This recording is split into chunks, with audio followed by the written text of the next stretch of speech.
videoda bloklara büyü basabiliyorum ve bu büyüler inanılmaz işe yarıyor. Bloklara büyü basabilmek için büyü masası yapmamız gerekiyor. O yüzden hiç oyalanmadan buradan odunları topluyorum. Ve kazmamı yaptıktan sonra buradan taşları topluyorum. Şimdi bize bol bol elmas gerekiyor ama tabi onları alabilmek için demir lazım. Hemen demirleri de topluyorum ve demirler pişerken siz de kanala abone olabilirsiniz. Çünkü 800.000 aboneye gerçekten çok az kaldı. Bu arada baya bir şanslıyız. Aşağıda elmas var ama 3 tane creeper tarafından korunuyor. Hızlıca demir kazmamı ve kalkanımı üretiyorum ve aşağı inebiliriz. Bu arada bu mağaranın içindeki creeper nüfusu gerçekten beni rahatsız etti de oradaki mob kayboldu. Bunu sadece ben görmedim değil mi? Neyse orayla işimiz yok zaten. Benim daha da aşağı inmem lazım ki şu suyu da alsak iyi olacak. Çünkü bir tane kova ürettim ve buralardan inerken daha da rahat inmek istiyorum. Evet, elmasa doğru yaklaşıyorum ve tek sıkıntı buradan sadece bir tane elmas çıkacak değil mi? Evet ve bir tane elmas. Ama şanslıyız ki tam karşıda bir tane daha elmas var. Ama bu da sadece bir tane elmas. Birazcık daha şanslı olmam gerekiyor. O yüzden mağarayı biraz gezdim ve sonunda elmasları buldum. Obsidyenler için bir elmas kazma yapmam gerekiyor ve büyü masası üretebilmek için de kitap lazım. O yüzden bir köy buldum ve kitapları ödünç alıyorum. Tabi buraya kadar gelmişken demir golemi kesmezsek ayıp olur, değil mi? Ve son vuruşu yaptıktan sonra 3 tane demir külçesi verdi. Şu sıralar demir golemler beni pek sevmiyor. Gerçi ben de onları sevmiyorum. Hazır demirciye gelmişken demircideki sandığa da bakıyorum ve içinden demir kazma çıktı. Zaten biliyorsunuz elmas kazma da yapmıştık. Karşıda yıkılmış portal var, oradan obsidyenleri elde edebiliriz. O yüzden obsidyenleri topladım ve büyü masası ürettim. Tabi bununla beraber blokları büyüleyemiyoruz. Onun için tekrardan büyü masası yapmamız gerekiyor ve burada büyülü büyü masası var. Artık bunun içerisine istediğimiz bloğu koyup büyüleyebiliyoruz. Mesela ilk olarak neyi deneyebilirim diye düşünüyorum. Basit bir şey yapalım. Yanımızdaki çalışma masası mantıklı. Bunu aldım. Ardından içine yerleştirdim. İnanılmaz büyüsü basabiliyoruz ve maliyeti 20 tecrübe puanı. Benim ise 16 tecrübe puanım var ve bu videoda inanılmaz hoşuma giden bir şey var. Mesela şu an 16 tecrübe puanım olduğunu görüyorsunuz ve bunu kestiğimde 32'ye çıktı. Yani her seviye atladığımda tecrübe puanım 2'ye katlanıyor. Evet, senin üzerinde de deneyelim. 64'e geldik. Bunlar birazcık zor kesilse de gel bakalım 128. Ha tabi bir de lapis de lazım bize. Onlar için de çok güzel bir şey var. Köylerdeki zile bastığım anda bir tane köylü geliyor. Ve bu köylü 3 tane toprağa 64 tane lapis satıyor. Buradan sınırsız lapis alabiliyoruz. O yüzden bir tane kürek üretiyorum ve toprakları toplamaya başlıyorum. Hocam selamlar, senden sınırsız lapis almaya geldim ve oha, bu kadarına ihtiyacımız olur mu bilmiyorum ama biraz cebimizde dursun. Şimdi ilk büyümüzü basabiliriz. Çalışma masasını yerleştiriyorum ve bunu açtıktan sonra inanılmaz büyüsünü bastım. Evet, ne geliyor acaba? Normal çalışma masasına benziyor ve bunu yerleştirdikten sonra içinde üretim falan yapabiliyoruz. Pek de bir olayı yok galiba, değil mi? Ne oluyor lan? Oha, bu ne? Abi şaka yapıyorsun. Çalışma masası ne yapıyor şu an? Eşyalarımın hepsi yerde zaten ve oha. Çalışma masasını kesmem çok da kolay değil çünkü bana ışın falan fırlatıyor. Şimdi buradan uzaklaşmam lazım. Peşimden gelirse eğer ki eşyaları da alabilirim. Şu anda buraya doğru gelemiyor ve orada eşyalarım var, çok sinir bozucu. Tamam, oraya kadar gitti, eşyaları alacağım ve beni görme, lütfen görme. Aynen, bana bakmıyor. Seni daha sonradan kesmeye gideceğim, hiç merak etme sen. Bir de gitmeden önce şu yemekleri alsam hiç fena olmaz aslında. Çünkü bu yemekler bizim işimizi fazlasıyla görecek. Yol boyunca hangi eşyaya büyü basabiliriz diye düşündüm ve aklıma sandık geldi ve sandıkta sonsuzluk büyüsü varmış. Fakat az önce öldüğüm için tecrübe puanım şu anda sıfırlandı. Yani en azından 8 tecrübe puanım var ama kasması gerçekten çok kolay ve aynı zamanda rahatlatıcı. Sanırım bunu da kessek yeterli olur gibi. Evet, sonsuzluk büyüsü sadece 1'e kadar çıkabiliyormuş. Bakalım ne olacak? Sandık ve sonsuzluk büyüsü. Sandığı açtığımda sürekli yeni yer oluşturabiliyorum. Ve cidden sınırsız eşya slotu var. Peki bunlar nedir? Mesela buna bastığımda oha, tecrübe puanımı aktardım. İstediğim zaman da geri alabiliyorum. İstersem silebiliyorum ve sildikten sonra da eşyaların hepsini geri aldım. Üretimi oldukça basit olsa da gerçekten güzel bir büyümüş. Peki başka hangi bloğa büyü basabiliriz? Aha, kapı çok mantıklı aslında. Bakalım yapılabiliyor mu? Portal, bir saniye. Şifre ve kamuflaj. Bunların hepsini denemek istiyorum. Kamuflaj nasılmış mesela? Hemen üretiyorum ve kamuflajlı kapımız var. Oha, bir saniye. Kapı yerleştirdiğimiz bloklarla kamufle oluyor. Mesela yanına tahta yerleştirdiğimde tahta gibi gözüküyor ve sağ tıkladığımda da açılıyor. Mesela etrafını böyle kapattığımda ve dışarıdan baktığımda çok da belli olmuyor. Sadece birazcık ton farkı var. Ama yine de işimizi görebilir gibi geldi. Hoşuma gitti ve sıradaki kapıyı denemek istiyorum. Tabi oraya koymamam lazımdı. Neyse. İkincisi şifre oluşturmamızı sağlıyor. Ve kapıyı koyduktan sonra geri sayıyor. Ne oluyor? Şu an hiçbir şey anlamıyorum. Nerede şifresi bunun? Çünkü üzerinde portal yazıyor. Bir saniye, ben az önce yanlış mı yaptım? Anlamadım ki. Az önce bunu yapmadığıma eminim. Bunu yaptım. O zaman tekrardan deniyorum. Kapıyı yerleştirdim ve şifre belirle yazıyor. Tamam, şifre 1, 2, 3, 4 ve 5 olsun. Şu an şifremiz var. Ama ben bunun altındaki bloğu kırsam bir şey olmadı. Bunu kırsam. Tamam da kapı burada. Etrafını kapattık diyelim. Ben altından gene girebiliyorum. Çok saçma değil mi? Neyse, açmaya çalışacağım. Sağ tıkladığımda herhangi bir şey olmuyor. Şifreyi girmemizi istiyor. Yanlış girdiğimizde kırmızı oluyor. Ve 1, 2, 3, 4, 5 yazdığımızda da kapı açılıyor. Ne kadar koruduğunu iddia etse de altındaki bloğu falan kırabilmemiz gerçekten çok saçma. Ama yine de güzel bir fikir. O zaman kapıdaki 3. büyüye gelelim. Kapıyı yerleştirdim ve bir tane daha koyduğumda bunlar birleşti galiba. Sağ tıkladığımda bu kapıdan geçip diğerine gidebiliyorum. Ve birini kırdığımda diğeri de kırılıyor. Mesela buraya kapıyı yerleştirdim. Birazcık uzaklaşmam lazım ve boom. Oraya gitmek istiyorum ve buradaki kapıyı açtıktan sonra tam olarak karşıdayım. Ender incisi, tuzak kapısı ve olta taktiğiyle beraber çok uzaklara portal açabiliriz aslında. Mesela hayal edin, buradan Enderman farmına gidiyorsunuz. Yanından evinize, sonra mob farmına falan bir sürü kapı yerleştirdiniz. Aslında aşırı pratik kullanma yöntemleri var. Keşke yerleştirdikten sonra 5 saniye bekleme süresi olmasaydı.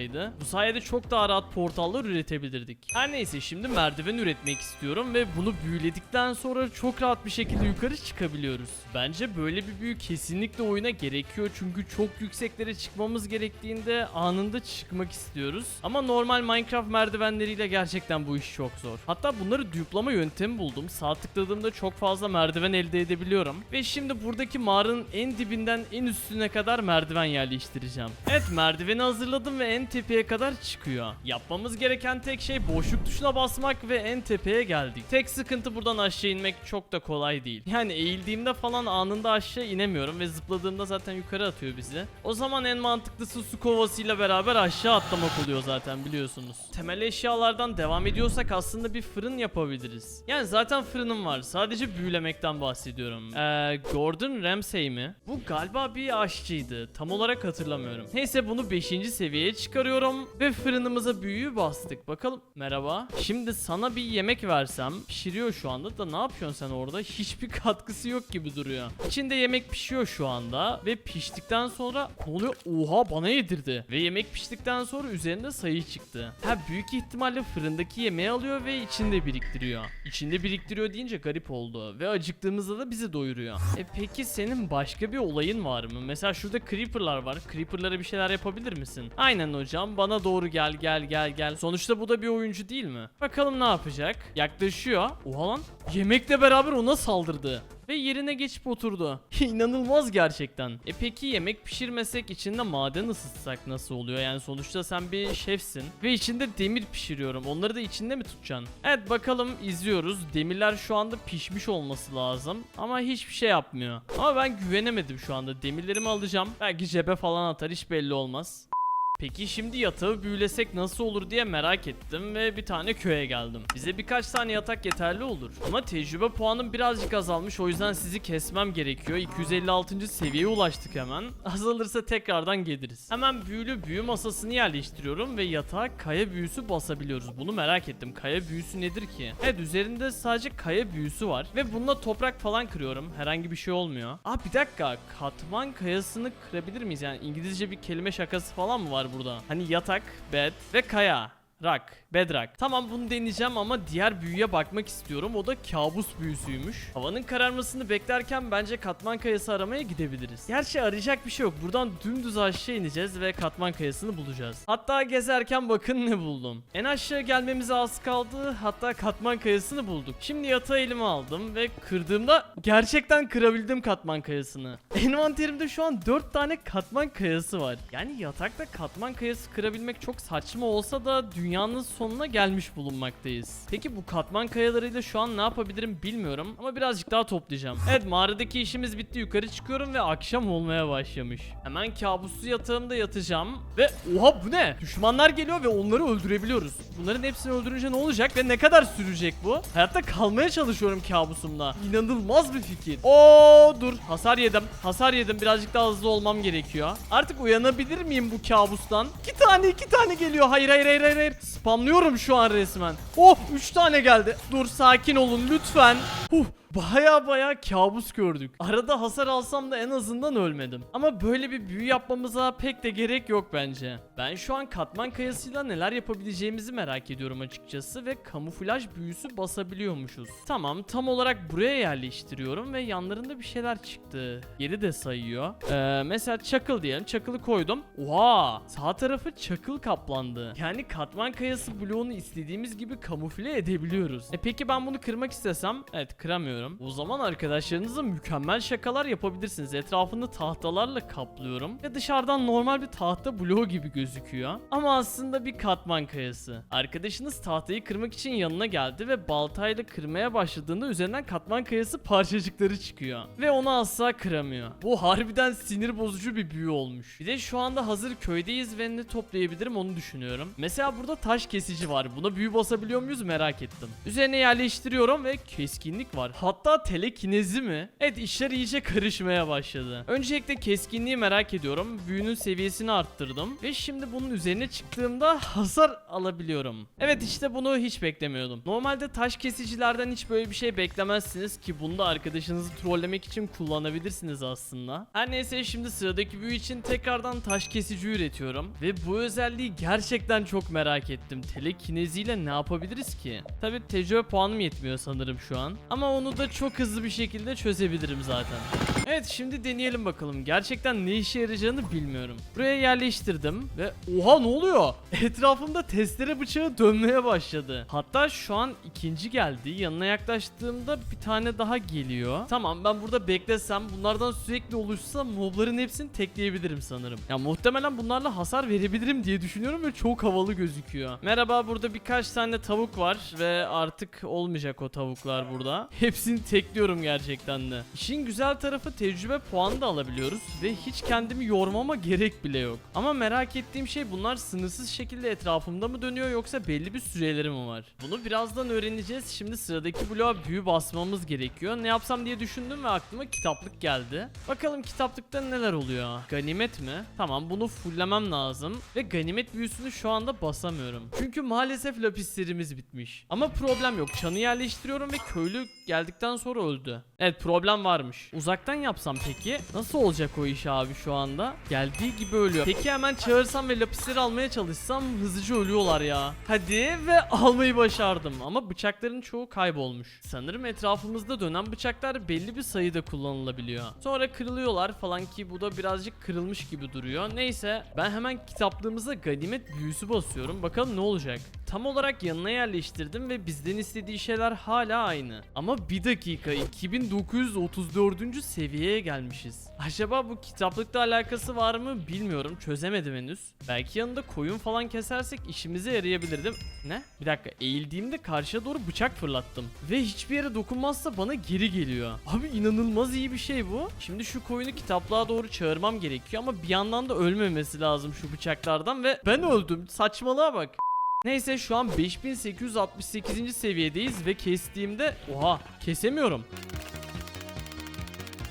Artık ölür müsün? Bir saattir vuruyorum. Aha öldü ve tecrübe puanlarına bak. Tabii bize çok etki etmiyor gibi. Şimdi bir anda çöle geldim çünkü burada büyü masasıyla beraber kaktüsleri büyüleyeceğiz. Anksiyete büyüsünü hemen basıyorum ve kaktüsü yerleştirdikten sonra yanına yaklaştığımızda o hasar yiyor. Yani biz yemiyoruz. Bunca yılın intikamını almış gibi hissediyorum. Ve kaybolduktan sonra bize yeşil boya verdi. Şu an kaktüse hasar vererek öldürdüğüm için çok garip hissediyorum. Hazır çöle gelmişken buradaki piramitten TNT'leri de alabiliriz. Ve ona da büyü basabiliyoruz. Buradan hızlıca TNT'leri aldım ve hemen kara delik büyüsünü bastım. Evet, ne geliyor acaba? Bu arada alev büyüsü var, onu da basıyorum hemen. Her ikisini de deneyeceğiz ama önce alev büyüsünü deneyelim. Evet, tam olarak buraya yerleştiriyorum ve yanmaya başladı. Sakin olur musun? Evet, normal TNT gibi patladı ama herhangi bir şey de olmadı. Alev büyüsü olunca yakacak falan diye düşünmüştüm etrafı da, normal TNT bu. Ama kara deliği daha da merak ediyorum. Yerleştirdim ve bunu yakmamız mı lazım? Çakmak taşım vardı zaten. Oh, büyüyor. Bu seferki işe yaradı ve blokları alıyor etraftan. Galiba öldüm arkadaşlar. Oyunda kasmaya başladı. Daha ne kadar büyüyecek? Oha. Evet, galiba burada güvendeyim. Yo, önümdeki bloklar falan da gidiyor ve devasa, mükemmel gözüküyor. Blokların gidişine bakın. Bir de yanına doğru yaklaştığımda beni çekecek mi onu merak ediyorum. Ne kadar yakınlaşsam beni çekersin. Hala beni çekmiyor. Oo, ama blokları falan alıyor altımdaki. Ama yer altını görmeye başladım bile. Biraz burada beklememin ardından kara delik yok oldu ve etraf bu şekilde gözüküyor. Şimdi sırada nota bloğu var ve yapımı çok basit, biliyorsunuz. Redstone ve tahtalarla üretiyorum. Ardından onu büyülüyorum. Nota bloğunun olayı bu arada çok mantıklı. Normalde biliyorsunuz nota bloklarını yan yana yerleştiriyorlar, devasa yapılar yapıyorlar ve müzik oluşturuyorlar. Ancak bundaki mantık çok daha basit. Mesela buraya yeni nota blokları ekliyorum ve istediğim sesi ayarlıyorum. Gecikmesi de var burada. Sonra yenisine geçiyorum. Burada da ayarlama yapıyorum. Bunların hepsini ayarladıktan sonra sesi dinleyebiliyorum ve kaydettiğimde tek bir nota bloğuna dönüşüyor. Ardından hazırladığım şeyi tek seferde çalabiliyorum. Hem boşu boşuna bir sürü yer kaplamıyor hem de düzenli çalışmanızı sağlıyor. Bu arada bu kara delik gerçekten güzel oldu çünkü kızıltaş arıyorum mesela şu anda. Burada rahatça bulabilirim gibi geliyor. Mesela tam olarak burada var. Aynı zamanda burada demirler de bulunuyor ve bunların hepsini toplayıp hemen geliyorum. Çünkü buradaki demirlerle beraber bir tane örs yapacağız. Büyü masasına örsü yerleştiriyorum ve kırılmazlık mı? Yani biliyorsunuz örsler kırılıp duruyor ve artık örsümüz kırılmayacak. İçinde istediğim kadar isim değiştiriyorum. Zaten tecrübe puanım da sınırsız, biliyorsunuz. Ha dur şöyle bir şey yazacaktık. Aynen öyle. Ve hala da kırılmadı. Diğer büyüyü de merak ettim. Yoğunluğu fullledim ve bakalım ne olacak. Örsü tam olarak buraya yerleştirdim ve altındaki bloğu kırdıktan sonra oha! Bloklara ne oluyor şu an? Manyak bir şey oldu, bu ne? Bir daha denemek istiyorum. Altındaki bloğu kırdım ve bloklar da dalgalanarak hareket ediyor. Bir de piston yapmamız gerekiyor. Hemen ürettim. Sonsuzluk büyüsünü basıyorum ve bakalım ne olacak. Oo, bir dakika. İstediğim şekle getirebiliyorum. Aynen, gel bakalım buraya. Pistonun ucunu istediğim yere götürebiliyorum ve kaydettiğimde geri sardı. Hemen kızıltaş bloğunu yerleştiriyorum ve kaydettiğim gibi tekrardan oluştu. Gerçekten muazzam gözüküyor. Şimdi son olarak 3 tane büyü kaldı. Bu sandığın içinde sünger, çalışma masası ve fener var. Öncelikle süngerden başlamak istiyorum. Alev boyutu 5 büyüsünü bastım ve buraya yerleştirdiğimde herhangi bir şey olmadı. Peki lava pitin içine yerleştirsek? Oo, lavları yok etti. Ve üzerine geldiğimizde de hasar yemiyoruz. Peki bunu suyun içine yerleştirirsek ne olur? Evet, herhangi bir şey olmuyormuş. Oradaki bütün merakımı giderdiğime göre sıradakine geçebiliriz. Fener ve demir blokları. Hemen fenere güç büyüsü basıyorum ve tam olarak buraya yerleştiriyorum. Oha, sahip Apernix yazıyor. Oha, bu ne? Efektleri inanılmaz güzel. Peki bu tam olarak ne yapıyor? Yani böyle havalı bekliyor mu? Oha, karşıya ateş etti. Bir saniye, etrafta moblar doğunca bizi korumuş oluyor. Yani kısacası sadece havalı durmuyor. Etrafta yaratık görünce onlara da saldırıyor. Tabii ben göremiyorum. O görüyor ama. O zaman bize de yardımcı olabilir bence. Çalışma masasını biliyorsunuz oyunun başında büyülemiştik. Şimdi çalışma masasını inanılmaz 3 yapıyorum. Neden böyle bir şey yaptığıma dair hiçbir fikrim yok. Sana güveniyorum, tamam mı? Çalışma masası şimdi çalışmalı. Ona saldıracağım. Kalkanım da var bu sefer. Hem de bana da yardım ediyor. Canını göremiyorum. Üst kısmındaydı canı. Ama bence kesebiliriz çünkü yardımcım da var. Ve işin güzel tarafı burada doğuyorum. Böyle devam ederek kesebilirim bence. Çalışma çalışma masasından ne çıkacağını gerçekten merak ediyorum çünkü. Doğduğum gibi ölüyorum, yeter. Bence şu ışın hiçbir şekilde hasar vermiyor bu arada. Hala daha ölmedi. İnanılmaz gerçekten. Çalışma masasını ölmekten yoruldum. Ejderha bile daha kolay. Şu an canı çok az kalmış. Hadi gel buraya artık. Son vuruş geliyor mu? O kestim. Çalışma masasının bu kadar zor olabileceğini gerçekten düşünmemiştim. Ve sen hiçbir işe yaramadın gerçekten. Ama yine de oldukça havalı. Ekrana çıkan diğer videolarımı izleyip kanala abone olmayı unutma. Kendine çok iyi bak. Hoşça kal.